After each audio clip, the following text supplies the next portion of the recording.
Pension 2 മാസത്തെ 4000 രൂപ ഗുണഭോക്താക്കളുടെ കൈകളിലേക്ക്.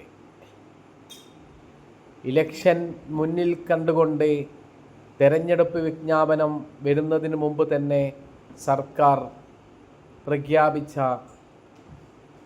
4000 രൂപ ഒന്നിച്ച് ഗുണഭോക്താക്കളുടെ കൈകളിൽ എത്തുകയാണ്. മാർച്ച്, ഏപ്രിൽ മാസത്തെ പെൻഷനാണ് ഉപഭോക്താക്കളുടെ കൈകളിലേക്ക് എത്തുന്നത്. പെൻഷൻ വാങ്ങുന്ന വാർദ്ധക്യ വിഭാഗത്തിൽപ്പെട്ട ആളുകൾക്കും വിധവ വിഭാഗത്തിൽപ്പെടുന്ന ആളുകൾക്കും ഡിസബിലിറ്റി വിഭാഗത്തിൽപ്പെടുന്ന ആളുകൾക്കും കർഷക തൊഴിലാളികൾക്കും ആണ് പെൻഷൻ ലഭ്യമായിക്കൊണ്ടിരിക്കുന്നത്.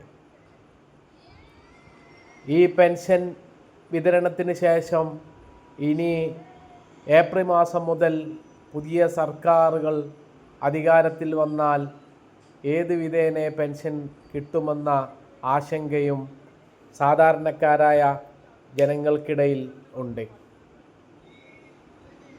സാമ്പത്തിക സ്ഥിതി വളരെ മോശമായിരിക്കുന്നത് തന്നെയാണ് ഇതിന് പ്രധാനപ്പെട്ട ഒരു കാരണമായി പൊതുസമൂഹം വിലയിരുത്തുന്നത്. 2000 രൂപയാക്കി വർദ്ധിപ്പിച്ചതിലൂടെ കോടിക്കണക്കിന് രൂപയുടെ അധിക ബാധ്യതയാണ് സർക്കാരിന് വന്നിട്ടുള്ളത്. കേരളം അടക്കമുള്ള സംസ്ഥാനങ്ങൾ മറ്റൊരു വൻ പ്രതിസന്ധിയാണ് ഇനിയുള്ള സമയത്ത് സാമ്പത്തികമായി അനുഭവിക്കാൻ പോകുന്നത്.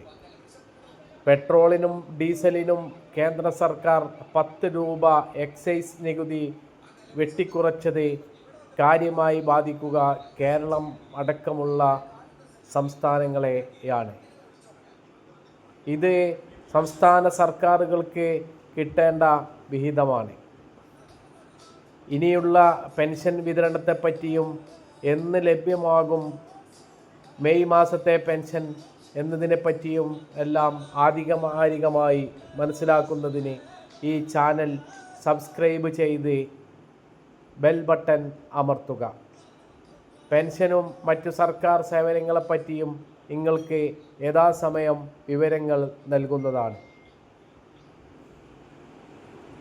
എല്ലാവർക്കും നന്ദി, നമസ്കാരം.